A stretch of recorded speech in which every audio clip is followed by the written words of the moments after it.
ज्या वेळेला भगवान परमात्मा पंचवटीला आले, आल्यानंतर रावणाला खबर गेली, शूर्पणखेनं सांगितलं बाकीचं रामायण बघा.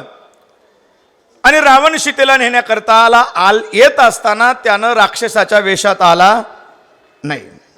अंगात माळा, दाढी जटा, काय अंगाला राख लावली, साधूचा वेश घेऊन आला. भिक्षाम देही, भिक्षा मागितली. आणि भिक्षा देण्याकरता आईसाहेब बाहेर गेल्यानंतर दारावरला अतिथी विनमुख गेला नाही पाहिजे, आपली भारतीय संस्कृती आहे. आणि अतिथी देवो भव, आमच्या संस्कृतीचे 4 पाय आहेत: मातृदेव भव, पितृदेव भव, अतिथी देव भव आणि आचार्य देव भव. ही आमच्या भारतीय संस्कृतीचे 4 पाय आहेत. आई आमची देव आहे, पिताजी आमचे देव आहेत, गुरु आमचे देव आहेत आणि अतिथी देव आहे. दुर्दैवानं आज या घोर कलियुगामध्ये भारतीय संस्कृतीच्या पायाचा आघात होऊ लागलेला आहे. ज्या देशामध्ये खांद्याची कावड करून तीर्थयात्रेला घेऊन जाणारी श्रावण बाळ जन्माला आली, त्या देशातील लेकरं आईवडिलाला वृद्धाश्रमात घेऊन चालली, ही फार मोठी शोकांतिका आहे. म्हणून 2 गोष्टीची आम्हाला लाज वाटते: एक, गोशाळा काढावी लागणं आणि दुसरा, वृद्धाश्रम काढावं लागणं. वृद्धाश्रम काढणं म्हणजे काय भूषण आहे का? गोशाळा काढणं म्हणजे भूषण नाही. मी गोशाळेच्या विरोधातला माणूस आहे असं नाही बरं का काकाजी, पण ती काढाव्या का लागल्या? लाखो रुपयाची दूध देणारी गाय भाकड झाली म्हणून गोशाळेत, आणि थकले आई वडील म्हणून वृद्धाश्रमात. काय कोणीकडे चालले आमचे संस्कार? गेल्या वर्षी 2 घटना घडल्या. त्या 2 घटनेनं सगळं समाज मन व्याकुळ झालं आणि संत हृदय कळवळून गेलं. एक डॉक्टर गोदमगेवारची आणि दुसरा रेमंडचा मालक. हे तुम्ही सगळ्यांनी वाचलेली ही पुराणातली नाही, मला विस्तार करायचा नाही. म्हणून आमच्या संस्कृतीचे 4 पाय आहेत: मातृदेव भव, पितृदेव भव, आचार्य देव भव, अतिथी देव भव. आईसाहेबांनी विचार केला आणि पीठ वाढण्याकरता बाहेर आल्या. त्या दुष्टानं उचललं, घेऊन निघाला. आता ऐका, मला जे सांगायचे ते इथे. ज्या माऊलीला तो घेऊन गेलाय ती कोण आहे? ज्याच्या दरबारामध्ये निर्गुण ब्रह्माची उपासना करण्याकरता, चर्चा करण्याकरता जन्मल्या संसाराचा त्याग करणारे सुखाचार्य उपस्थित आहेत. निर्गुण ब्रह्माची उपासना करणारे अष्टवक्र ज्याचे गुरु आहेत. आणि ज्या राजाला विदेही जनक म्हणतात, त्या विदेही जनक राजाची ती मुलगी आहे. एवढंच नाही, ज्या राजानं 10चे 10 इंद्रियावर विजय मिळवला आणि 10चे 10 इंद्रियावर विजय मिळवून दशरथ ही संज्ञा प्राप्त केली, आणि ज्या राजाला बघितल्यावर इंद्राला वाकून नमस्कार करून आपलं सिंहासन द्यावं लागत होतं, त्या राजा दशरथाची सून आहे. एवढंच नाही, संपूर्ण ब्रह्मांड ज्याच्या सत्तेनं चालतं, ज्याच्या सत्तेनं झाडाचं पान हलतं, असा शक्तिधीश परमात्मा त्या जगाच्या मालकाची पत्नी आहे. एवढंच नाही, निर्गुण निराकार अव्यक्त असणाऱ्या ब्रह्माला सगुण बनवत, त्याला रूपाला आणत आपल्या अंगणामध्ये खेळवणाऱ्या माता कौशल्याची सून आहे. तरी तिला त्या साधूच्या वेशात लपलेला राक्षस लक्षात येत नाही, तर हमकीच झाडकी पत्ती. आम्हाला कुठं कळालं? सतीश बाप्पा, राहुलजी देखो, कसं शक्य आहे? आता पुढं ऐका, विषय निघाला सांगून पुढे चलतो. एक पक्षानं पाहिलं की एक माझ्या परस्त्रीला, एका माऊलीला माझ्या समोरून अनिच्छेच्या विरोधामध्ये घेऊन जातोय. हे एका पक्षाला सहन झालं नाही. पक्षानं उड्डाण केलं आणि त्या पक्षानं त्या साधू मध्ये लपलेला राक्षस ओळखीला. मग आता आपल्यापेक्षा कोण बरी? मी काही म्हणत नाही. आणि त्यानं प्राण आपल्या कंठात येईपर्यंत लढाई केली, तिला न नेऊ देण्याकरता. पण शक्ती कमी असल्यामुळं पंख तुटले, रक्ताच्या थारोळ्यात पडला. पण एका स्त्रीच्या अत्याचाराच्या विरोधामध्ये शक्ती आहे तोपर्यंत लढला, म्हणून अंत समयाच्या वेळेला जगाच्या मांडीवर बसलेला आहे. भगवंतानं ना आपल्या पित्याला भगवंताची मांडी मिळाली, ना पित्याच्या देहाला अग्नी देता आला रामप्रभूला, पण एकमेव जटायू पक्षी असा आहे की ज्याला मांडीवर घेतलंय भगवंतानं आणि त्याचे सगळे विधी भगवंतानं केलेत. हे स्त्रीच्या अन्यायाविरुद्ध लढल्याचं फळ आहे, हे लक्षात घ्या. मला आता ते विस्तार करायचा नाही, मला पुढे जायचं आहे, माझ्याकडे वेळ कमी आहे. ही सगळी माणसं उन्हात बसली, तो त्यांना जेवण मिळालं पाहिजे, प्रसाद मिळाला पाहिजे. अतिशय श्रद्धेनं आलेली माणसं आहेत म्हणून पुढं चलतोय. म्हणून संतत्व लक्षात येणं एवढं सोपं नाही. जगद्गुरु तुकोबाऱ्यांकडं अखंड सामर्थ्य, अत्यंत सामर्थ्य आहे. म्हणून तर धन्य तुकोबा सम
म्हणून धन्य तुकोबा समर्थ, जेने केला हा पुरुषार्थ.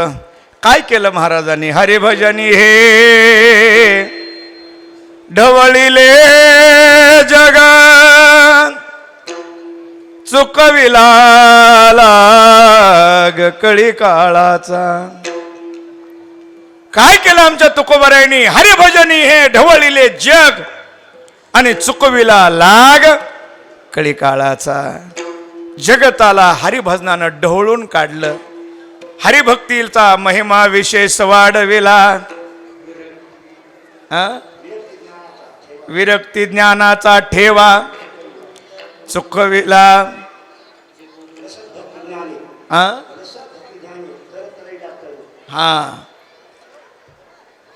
तुकोबाऱ्यांनी काय केलं? शांत राहा, शांत राहा. न बोलता फुलं एकमेकाला द्या ना. शक्यतो फुल देताना बोललं नाही पाहिजे, न बोलता फुल देण्यातलं कळलं पाहिजे. विठाला विठाला.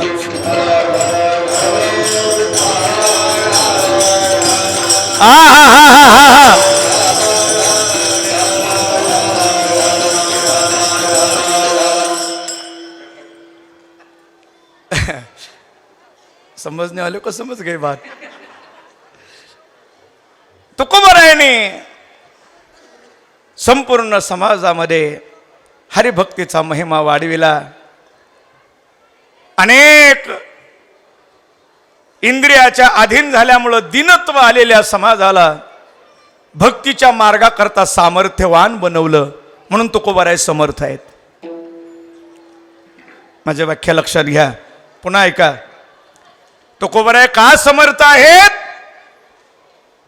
आम्हाला भक्ती करण्याकरता सामर्थ्यवान बनवलं. कारण सामर्थ्य भव समर्थ, ज्यांच्या अंगात सामर्थ्य असतं त्याला समर्थ म्हणतात. समर्थाचे घरी सकळ संपदा म्हणजे काय? पैसा बंगला नाही, भक्तीची संपदा. ते समर्थ आहेत. आणि येणाऱ्याला सामर्थ्यवान बनवतात, ते समर्थ आहेत. तुकोबारायकडे जो कोणी गेला त्याला सामर्थ्यवान बनवलं. म्हणून तुकोबाराय समर्थ आहेत. संपूर्ण जगतामध्ये हरिभक्तीचा महिमा वाढवला. तुकोबारायांनी कवित्व केलं आमच्याकरता. आणखीन एक चलत चलत तुमचं आमचं जीवन भंगुने म्हणून आमच्या हातात जे दिले ते अभंग. विठाला विठाला. हा, उलट याच्याही पेक्षा काय का, भंगलेलं जीवन अभंग बनवण्याकरता जे गावी लागतात ते अभंग. आणि पुन्हा ऐका, जीवन भंगुने म्हणून जी वाचायची तेही अभंगच. म्हणून आपल्याला आपलं जीवन भंगुने वाटत असेल तर तुकोबऱ्याचे अभंग वाचा. आणि अभंग तुकोबऱ्याचे आपल्याला अभंग बनवतात. आणि म्हणून तर या भवनाम खतरनाक संसार सागरामधून तरुण जाणं शक्य नाही, पण आमच्या तुकोबऱ्यांनी क्रांती केली. ह्या भवनाम सागर तरुण जाण्याकरता अभंग नावाचा सेतू आमच्या हातात दिला, हे का नाही. आणि त्या म्हणून तर म्हणतात ना, रामानं बांधलेला सेतू उनका सेतू भंग, लेकिन आमच्या तुकोबऱ्याचा सेतू अभंग. विठाला विठाला. हा हा हा हा हा हा. आणि मग तुकोबऱ्यांच्या लक्षात आलं की आपलं कार्य पूर्णत्वाकडे जात आहे. शहाणी माणसं काम झाल्यानंतर पुन्हा थांबायचा विचार करत नाहीत. काय करावं, भगवंताकडे निरोप पाठवला पाहिजे. आणि संतांच्या करवी तुकोबऱ्याने देवाकडे निरोप पाठवला. तुम्ही माझी देवाला आठवण करून द्या. तुम्ही सनकाधिक संत मनविता कृपावंत, एवढा करा उपकार, सांगा देवा नमस्कार. देवाला माझा निरोप द्या. काय निरोप आहे? आता दिसो नये जना, ऐशी करा नारायणा. तुकोबऱ्या म्हणतात, देवा बस झालं, आता आम्हाला जायचं आहे. तुकोबऱ्यांनी देवाला विनवणी केली, देवा तुम्हाला माझी आठवण येत नाही का? का माझा विसर पडिला माय बापा,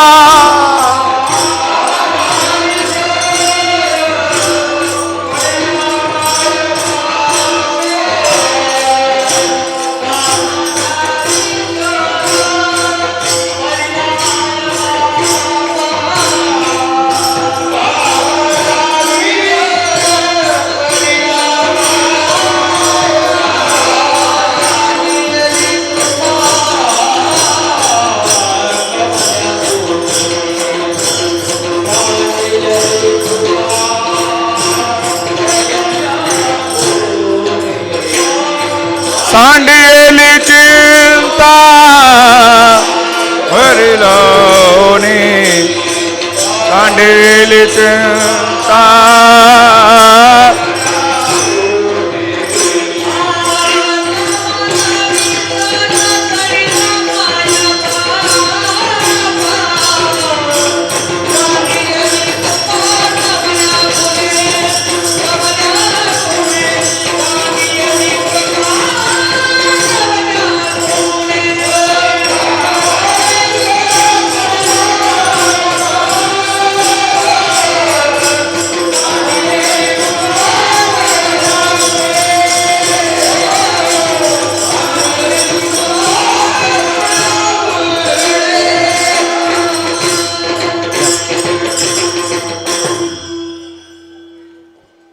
मलकापूर संस्थानचे मठाधिपती आदरणीय हरिभक्तीपरायण एकनाथ महाराज लोमटे आपल्या या उत्सवाला भेट देण्याकरता उपस्थित झालेत. का माझा विसर पडेला माय बापा, सांडिली चिंता कवन्या गुणे कोण्या गुणे. परमात्म्याचा धावा केला. तुकोबऱ्या म्हणाले, देवा माझी आठवण तुम्हाला का बरं येत नाही? का मला नेण्याकरता तुम्ही येत नाहीत? तुकोबऱ्याने भगवंताची प्रार्थना केली. तुम्हा आम्हाला सर्वांना सन्मार्गाला लावत, सदाचार सांगत तुकोबरायांची नीती, तुकोबरायांचे विचार, तुकोबरायांची विश्वबंधुत्वपणा, तुकोबरायांची समरसता, तुकोबरायांनी सर्वांना एकत्रित करण्याचा केलेला प्रयत्न सकळ अशी येथे आहे अधिकार. तुकोबरायांचे शेतीविषयी विचार, तुकोबरायांचे धर्माविषयी विचार, तुकोबरायांच्या क्षत्रियाविषयी विचार, तुकोबरायांचे व्यापाराविषयी विचार, सर्व बाजूनं समाजाला एक योग्य मार्गदर्शन देण्याकरता 5वा वेद गाथा रूपानं आमच्या हातात देत तुकोबराय जाण्याचा विचार करू लागले. आणि त्या प्रत्येक एका विषयाचा विस्तार मी करत नाही. आणि ते विस्तार ऐकायचा असला तर पुढच्या वर्षी पहिल्या दिवसापासून या म्हणजे संत चरित्र तुकोबरायचं सांगतो. तुम्ही शेवट दिवशी आल्यावर एका दिवसात कसं सगळं सांगता येईल. सगळं तुकोबरायाने आमच्या हातात दिलं. आणि मग तुकोबराय म्हणाले आता गेलं पाहिजे. परमात्म्याला संतांच्या करवी निरोप पाठवला. संताकडून निरोप आला, भगवान परमात्मा येतोय. तुकोबरायला आनंद झाला. जगाचा मालक, ब्रह्मांडाचा धनी, त्रैलोक्याचा स्वामी एक अलौकिक दिव्य कृती करण्याकरता तुकोबरायाकरता विमान घेऊन आले महाराज. भगवान परमात्म्यानं स्वतः विमान पाठवलेलं आहे. प्रयाण काळी देवे विमान पाठविले, प्रयाण पाठविले, कळीच्या काळा माझे वर्तविले.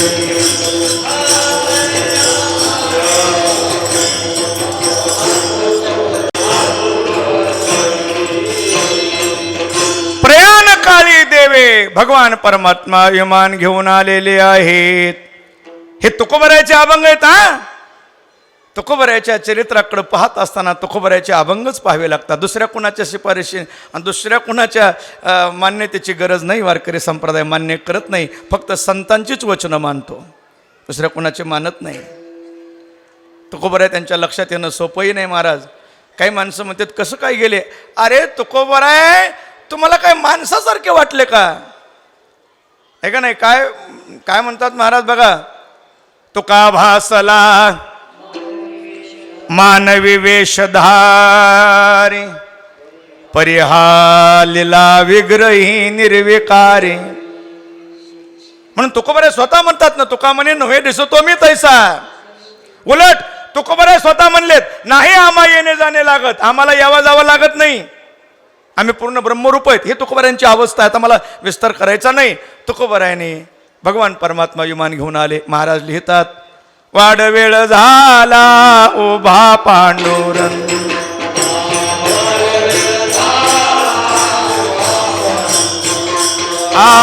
वाडवेळ झाला उभा पांडुरंग,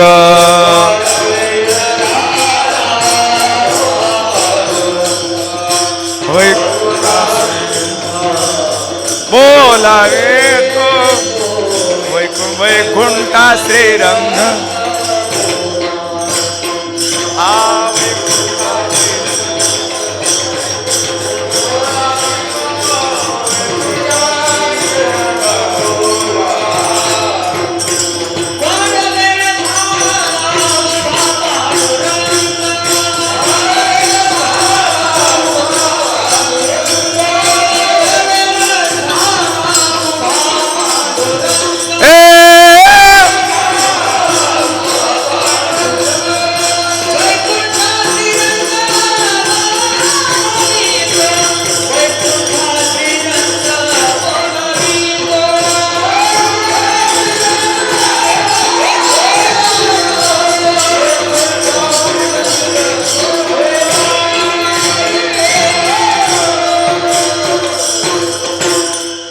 तुकोबराय सगळ्याला सांगू लागले वाडवेळ झाला उभा पांडुरंग, वैकुंठा श्रीरंग बोलावितो. मला भगवान बोलायला आलेत. जाता सर्वांना विचारलं यायचं का तुम्हाला, यायचं का तुम्हाला. कोण यायला तयार आहे वैकुंठाला. नको म्हणले महाराज तुम्ही आपलं जा. वैकुंठाला कोण येतंय महाराज. लग्नाला चला म्हणले असले तर पटापटा गाडीत बसली असती. म्हणून मी सांगत असतो काय सुख के सब साथी दुःख में ना कोय, असं आहे का नाही. असं माणसं म्हणतात सुखाचे सब साथी दुःख में ना. माझं मत तसं नाही. सुखाचेच कुणी साथी नाहीत. तुकोबराय सुखाकडे घेऊन चालले होते का दुःखाकडं. आलं का कोणी? नाही. माझं उलटं मत आहे. तुकोबऱ्याबरोबर कोणी नाही, सुखाचे कोणी साथी नाहीत, उलटं मत आहे. जाऊ दे, आता मला ते पटवून द्यायला माझ्याकडे वेळ नाही. आणि मग शेवटी जी धर्मपत्नी तुकोबरायांची आवली जिजाबाई महाराजावर खूप प्रेम करायच्या. थोडा स्वभाव कडक होता, रागवायच्या, कडकड करायच्या, बोलायच्या, पण अधिकार संपन्न होत्या महाराज. मी सांगितलं चरित्र परवा झालं ना आपलं, एवढ्या प्रेम करायच्या तुकोबरायावर. तुकोबराय जेवल्याशिवाय अन्नाचा कण खात नव्हत्या महाराज जिजाबाई. खूप प्रेम करायच्या. जिजाबाईला देव घाबरायचा, लटलट कापायचा. जिजाबाई त्याला देवाला देव कधीच म्हणल्या नाहीत, काळ्या इट्या दावेदार वैरी म्हणायच्या. आणि शेवटी जिजाबाईला विचारलं, जिजे यायचं का तुला? जिजाबाई म्हणल्या, महाराज काम पडले, म्हैशी इकडं, ही सगळे काम एवढे कुठं देता मला आता. जिजाबाई तुकोबरायांच्या धर्मपत्नी. महाराज म्हणले, जिजे चल, मी वैकुंठाला चाललोय, यायचं तुला? जिजाबाई म्हणल्या, मला नको, तुम्ही जा. आणि मग जमलेल्या भाविकांनी विचारलं, महाराज आमच्याकरता काय आशीर्वाद?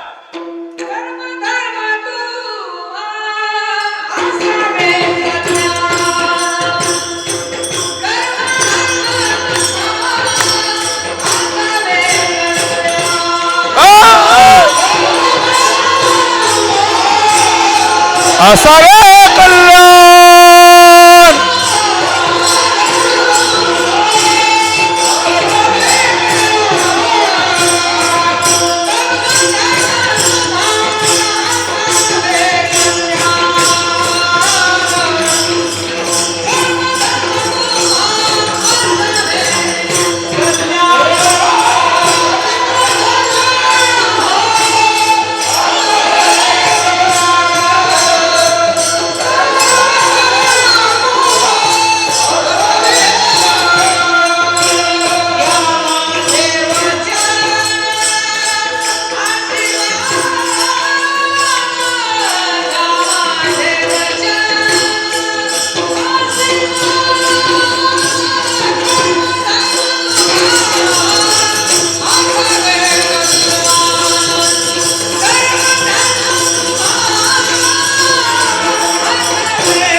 तुकोबराने आमच्या करता आशीर्वाद दिला. काय आशीर्वाद दिला?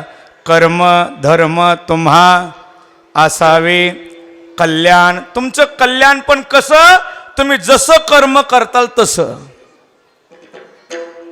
जाता आपल्याला फार सुंदर संदेश दिला. कारण तुम्ही जसे कर्म कराल तसं तुम्हाला फळ मिळेल. म्हणून कर्म धर्म तुम्हा असावे कल्याण. चांगली कर्म करा, याच्या पाठीमागं तुकोबराला सांगायचं आहे. आणि तुम्ही जसे कर्म कराल तसा माझा आशीर्वाद तुम्हाला मिळेल. तुकोबरायांनी जाता आपल्याला संदेश दिला. ब्रह्मांडाचा धनी त्रिलोक्याचा स्वामी गरुडावर बैसोनी माझा कैवारी आला. महाराज म्हणतात, भगवान परमात्मा आले. पितांबरधारी शंख चक्र गदा भगवान आले. तुकोबरायांना महाराज आपल्या स्वहस्ते तुकोबरायाला बोलवलं. या महाराज, या महाराज. भगवान परमात्मा भक्तावरती खूप प्रेम करतो महाराज. आणि भक्तावर प्रेम करत असताना त्याच्यातली भक्ती पाहतो, त्याचा वरचा कलर पाहत नाही, त्याच्या जन्मलेल्या जातीचा दाखला पाहत नाही. भगवान परमात्मा बाकी काही जाणत नाही महाराज. उंच नीच काही नेने भगवंत तिष्ठे भाव भक्ती देखो निया. भगवान परमात्मा काय पाहत नाही, त्याच्यातली भक्ती पाहतो. खूप प्रेम करतो भक्तावर. भगवान परमात्मा आले आणि तुकोबरायाला विमानामध्ये बसवलं. काय लिहितात महाराज? कुडी सहित झाला गुप्त तू का, हे कुडी सहित झाला.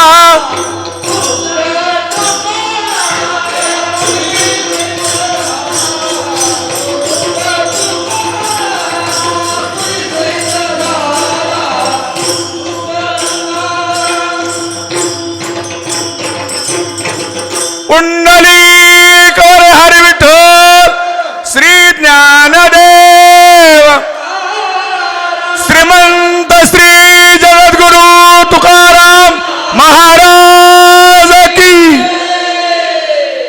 तुकाराम तुकाराम तुकाराम तुकाराम हातवारे करा हातवारे करा हात हात हात हात हात ए सगळीकडे घे हे पोरा हातवारे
सदेह वैकुंठाला गेले पण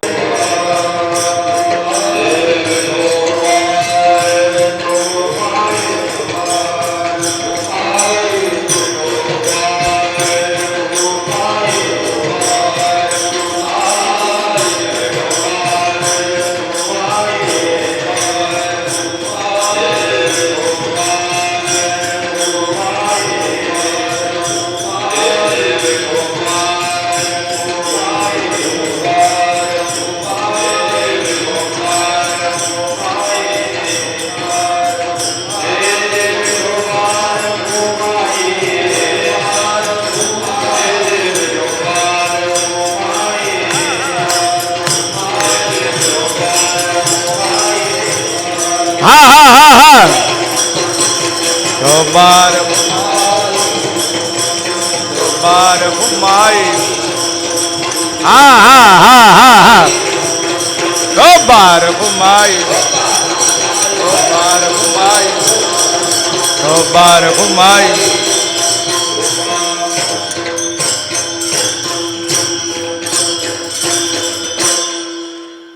उपजून या पुढते येऊन तुकोबराय वैकुंठाला जरी गेले असले तरी मी हा अभंग दरवर्षी आपला नेमाचाच घेतो. का घेतो त्याचं कारण आहे. हरि के जन्ममुक्ती न मागे मागे जन्म हजार. हरि के जन मुक्ती न मागे मागे जन्म हजार.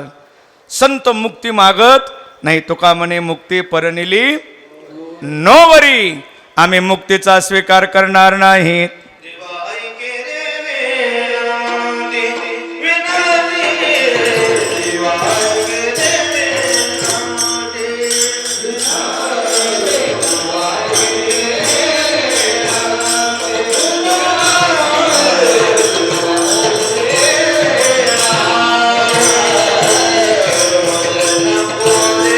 भगवान असे सुंदर दिसायचे महाराज.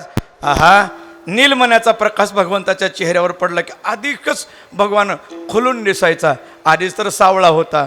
सावळावो हरी सावळावो. भगवान परमात्मा आधीच सावळे अति सुंदर दिसायचे. वाड्याच्या बाहेर आले. पेंद्या बोबड्या वाकड्या सुदाम्या. काय रे एवढं आपल्या गावात दूध आणि तुम्ही अशी तब्येत उद्बत्ती छाप. कृष्णा सगळं दूध डेअरीला. आमच्या डेअरीला काहीच नाही. अरे मागून बघा मागून कोण देतोय बाबा. मग खायचंय का. मग या माझ्या माग.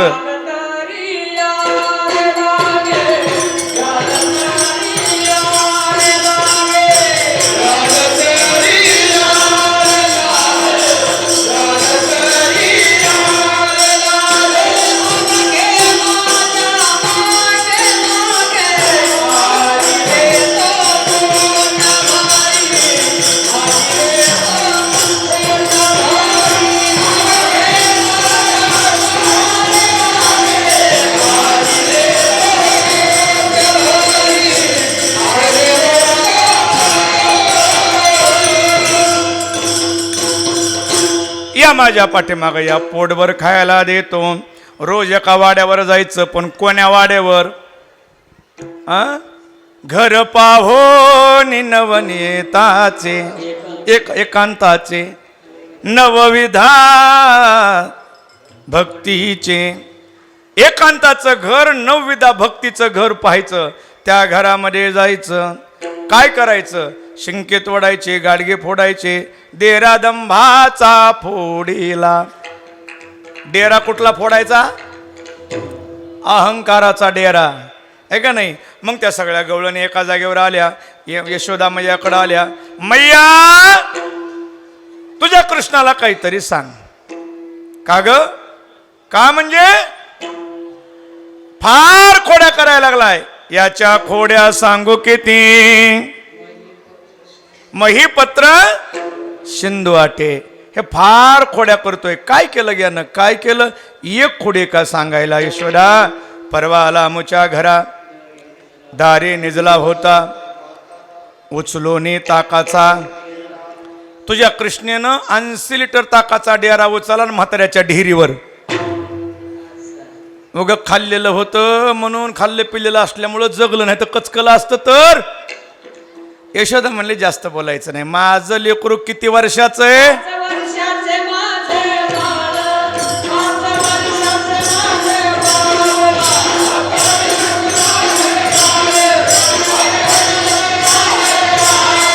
अंगणी खेळ खेळ.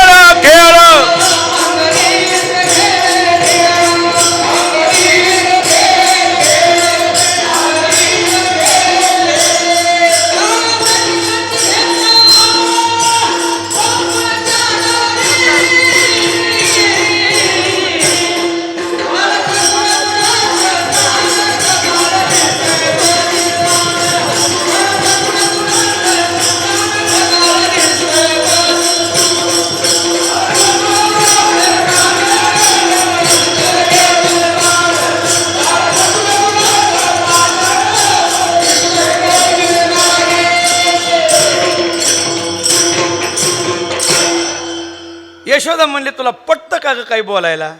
उगा पटन ती बोलावं. माझं लेकरू किती वर्षाचं? 5 वर्षाचं. मग 5 वर्षाच्या बाळाला 80 लिटर ताकाचा डेरा उचलन का भाऊ? उचलत नाही. आणि काही बोलते का? यशोदा ते गवळण म्हणले माय उचलत नाही हे खरे, पण उचलला ही बी खरे. मी माझ्या डोळ्यानं बघितलंय. तेवढ्या दुसरी आली धावत. एक एक गवळण येऊन घराने सांगायला लागल्या, ईश्वरे हे बरं नाही, तुझ्या कृष्णाला काहीतरी समजून सांग. यशोदा म्हणली हे बघा, तुम्हाला गावात उठलं की माझंच पोरग दिसतंय. कारण शेवटी आई ना महाराज, लेकराला नावं ठेवलेलं आईला आवडत नाही. आणि जिला आवडतं तिला सावतर आई म्हणून टाकावं सरळ सरळ. आईला आवडत नाही. यशोदा खूप प्रेम करायची भगवंतावर. अगं माझं लेकरू तसं नाही, बाळसं गुणाचं तान, लय गुणाचं नाही. यशोदा म्हणले जास्त बोल नको. मगापासून ऐकून घ्यायला लागले. माझं पोरग कशाहून? काय तुझ्याकडे पुरावा? पुरावा आहे का काही? यशोदा म्हणली आता तुला काय सांगू पुरावा? हे साधा करामती नाही, पुरावा मिळू देतोय का हे? कसा पुरावा लागेल? आम्ही 4 सासू सुनाचे भांडणं लावले. हे काय साधा खोडकर आहे का? नुसता चोऱ्याच करतो नाही, भांडणं बी लावतोय. कसं काय लावली? आमची सासूबाई जरा हिटलरच्या काळातली कडक होती, जरा म्हातारी. आणि हे रात्रीच्यालाच गेला. 4 सुना होत्या. त्यानं रात्रीच्याला गेला, काय खायचं तेवढं खाल्लं, खाऊन गेला.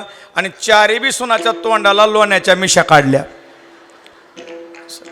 लोणी पुसलं, म्हातारीच्या बी तोंडाला पुसलं आणि गेला निघून.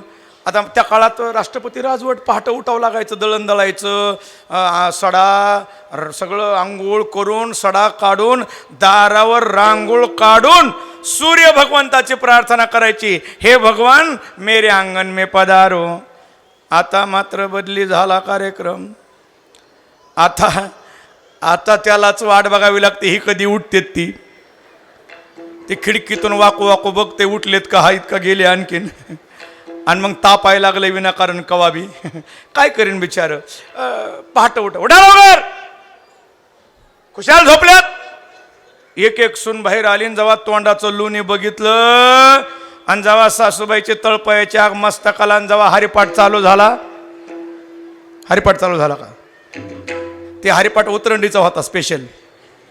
जेव्हा एका चढीत एक चाली लागायला लागले आमच्या उद्धव सारख्या मामासारख्या, धनार्दन सुरू, रात्री त्याला उठून खात्यात, मी का कमी करते का, कशाला चूट बोलायला लागल्या, खाऊन कशा बोलायला लागल्या सासूबाई.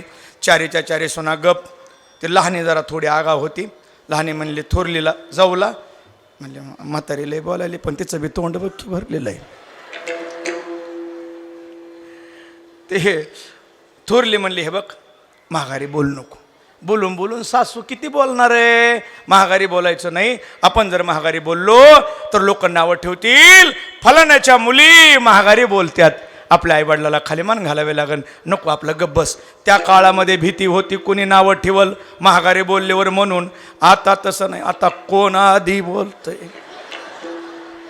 आताचा काळ वेगळा आहे, आताचा काळ बदलला. आता काय, त्या काळात भीती होती की कोण कशाला, नको बोलू नको माय, गप्पच, बोलून बोलून किती बोलणार आहे.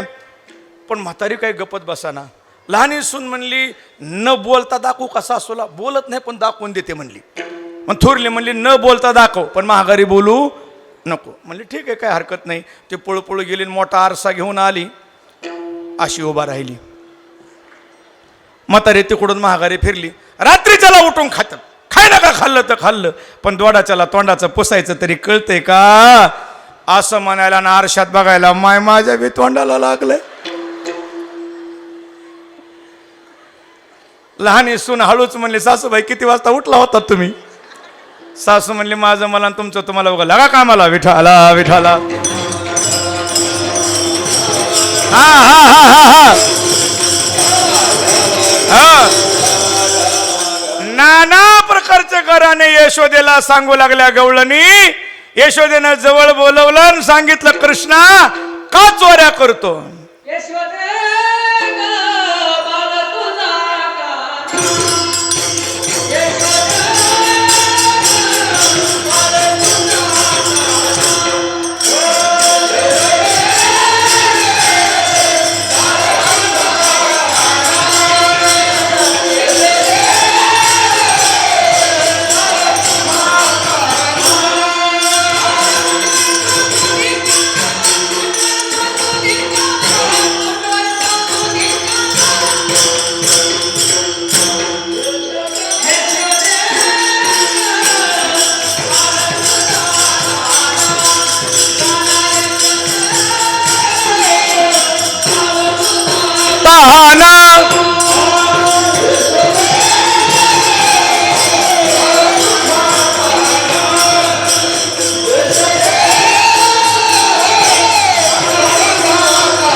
यशोदे कृष्णाला सांग, जवळ बोलवलं, ढकन हात फिरवला, मांडीवर बसवलं. यशोदेने धरीला करी बैसविला, कारे कायवने करी तोसी चोरी, किती सांगू तरी नाही कसे श्रीहारी.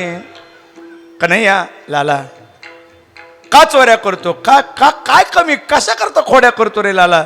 खोड्या नको करू माझे बाबा. पण यशोदेच्या लक्षात आलं पोरग काय ऐकायसारखं दिसा नाही. यशोदा म्हणली आता तो गावात राहायचं नाही, उद्या जाई सवे घेवोनी गोधना. भगवान परमात्मा म्हणले काय हरकत नाही, आपल्याला रानात तर रानात कहा बेजा, कुठेही पाठवा, तिथं गेलं तरी आमचा खेळ आम्ही मांडणार, म्हणजे मांडणार, काही काळजी करायचं काम नाही. आणि मग भगवान गाई घेऊन सगळ्या गोपाळांना आपापल्या गायी आणायला सांगितल्या. भगवंतानी स्वतः गुराख्याचा वेश यशोदा मैयानं केला. हातामध्ये काठी, खांद्यावरी घोंगडी, भाकरी ठेवायला जाळी, असा सुंदर गुराख्याचा वेश तयार केला. भगवान परमात्म्यानं आपल्या गायी घेतल्या, गोपाळानं आपली गायी घ्यायला सांगितल्या. गायी गोपाळ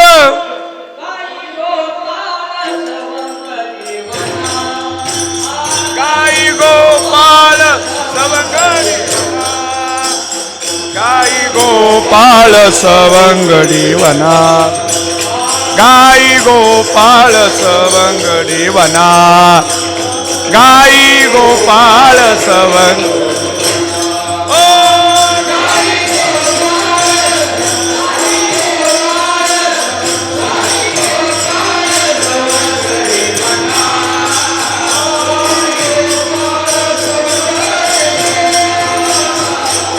गोपाळ सवंगडी वना गाई गोपाळ सवंगडी वना होय गोपाळ सवंगडी वना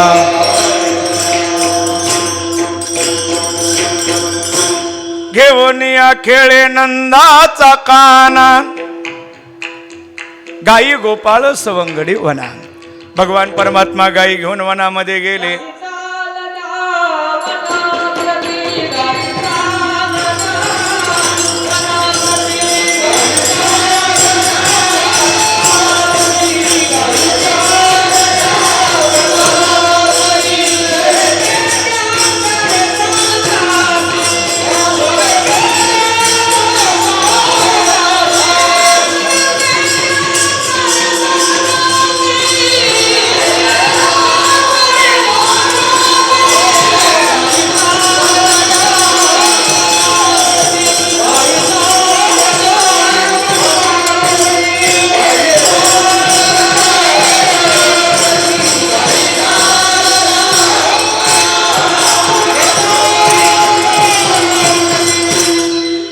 वनामध्ये गायी गेल्या आणि यमुनेच्या वाळवंटात भगवंताने खेळायला सुरुवात केली. खेळ मांडीला नाचते वैष्णव नाना प्रकारचे खेळ. महाराज सुरुवातीला भगवान कुठला खेळ खेळला? अरे क्रिकेट. हा क्रिकेट का इंग्रजच्या बापाचा खेळ का? आपलाच बाप खेळलाय अगोदर. चेंडू फळी म्हणजे काय? चेंडू फळी म्हणजे क्रिकेट. मग चेंडू फळी कोण खेळलं? कृष्ण भगवान. मग तीच परंपरा म्हणजे क्रिकेट. क्रिकेट काय ते नाही, फक्त काय आपल्याला असं खायची सवय नाही आणि मग तसं खाल्ल्यावर काय होतंय ते आता कळायला लागलंय. आता बाहेरले लोक म्हणालेत राम राम बारा हात जोडायचे न ग. मग इतके दिवस काय आम्ही येडे होतो का राम राम घालणारे? ये आता आमच्याकडे शिकवतो आम्ही कसं वागायचं. ती विठाला विठाला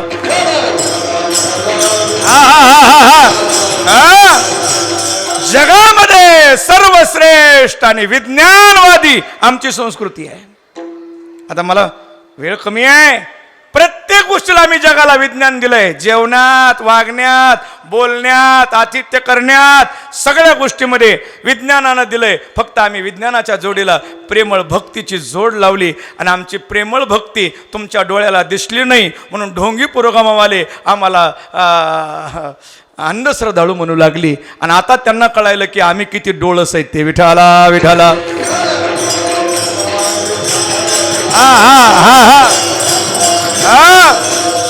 लाखो मेले कशामुळं? काही बी खाल्ल्यामुळं. मग माळा कशाला घाला म्हणतोय आम्ही? आता म्हणायची गरजच नाही. मनानच माळा घेऊन येतात आमच्याकडे महाराज. चमत्काराशिवाय नमस्कार नाही. आणखीन काहीच नाही. आता शिक सुरुवात आहे. आता शिक पुण्यात 4 आलेत म्हण. हा 5 का? एक वाढलं बाबा आता. 5 आलेत म्हणून सावध होणे भजने लागा देव करा कैवारे. तुकोबरा म्हणतात अरे सावध काळ जवळ आलेला आहे. तुम्हाला सावध होऊन भजनाला लागावं लागेल. वाचायचं असलं तर संताकडे तुकोबराकडे यावंच लागेल. विठाला हा चला क्रिकेट खेळ. माणसं बाहेर उभा आहेत ना, मला आवरायचं आहे. मान्यवर मंडळी आदरणीय आले, थोडं असे अतिथी करायचं आहे आपल्याला, त्यांचं स्वागत. लक्षात घ्या, वाळवंटामध्ये खेळायला सुरुवात केली. नाना प्रकारचे खेळ. विटू त्या क्रिकेटचा खेळ बाजूला काढला. मग विटू दांडूचा खेळ मांडला. सारा विटू दांडू काही खेळ मांडू, दुसरा खेळ मांडू म्हणले. विटू दांडू बाजूला सारा. तेवढ्यामध्ये हम हम पोर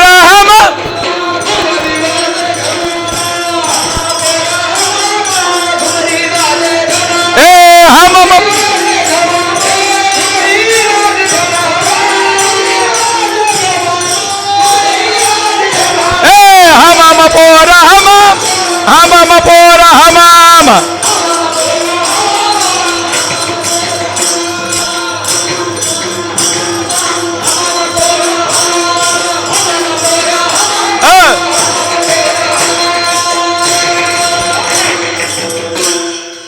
हमामा खेळता दमली पोरे हमामा खेळून दमली आता खांदे भार पोटी भूक काय खेळायाचे सुख.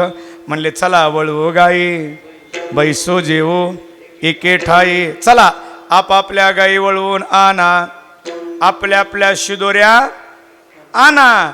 जसे आपल्या माऊलींनी 7 दिवस आपापल्या घरी भाकरी चपात्या केल्या आणि पावन धामवर पाठवून दिल्या. केवढ्या श्रद्धेनं दिला महाराज.